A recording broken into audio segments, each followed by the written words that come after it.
do you cultivate empathy where there's perhaps not always an easy way to do that? You know, if you've not got children the same age or the same gender, you've got to try and get a teenage boy and a young girl having empathy for each other. That's got to be tricky. Yeah, any answers on a postcard, anybody? Yeah.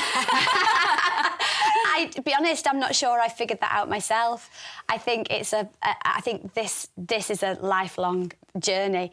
It's a funny topic to talk about and ask me because mine are so different and so feel things differently and so treat each other differently that it's the equal isn't the same again. You know, I can't teach my oldest child a skill of empathy towards another one. He just reacts differently. He might be more skilled or he might not do the certain things that cause a trigger in the other child, that causes a trigger in the other child, that causes a trigger in me.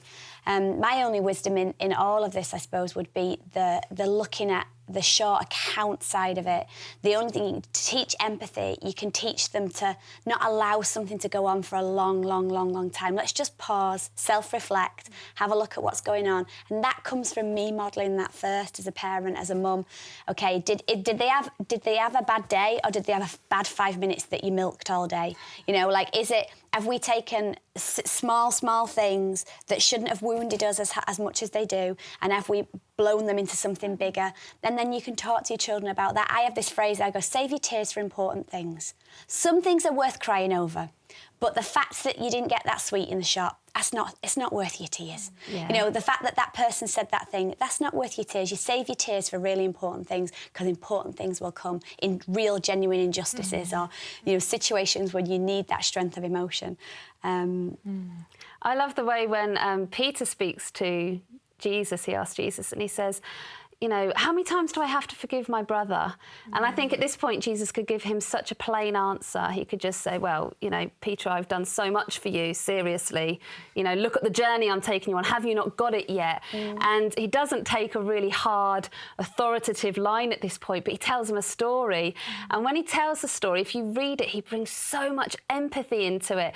It's the story of the unforgiving servant, and he doesn't just say, you know, well, say you've got one man that owes another man some money and that man lets him off of it. And, you know, he goes, you've got some poor wretch and this poor wretch owes this big king some money, and the poor wretch throws himself before the king and he pleads, please don't take my family and throw them in prison. Please show me your mercy.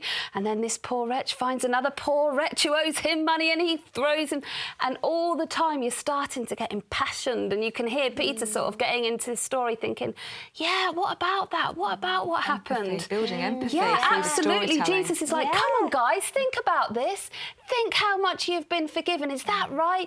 Get a little bit angry about this. Feel about this. Feel through this question I'm giving you.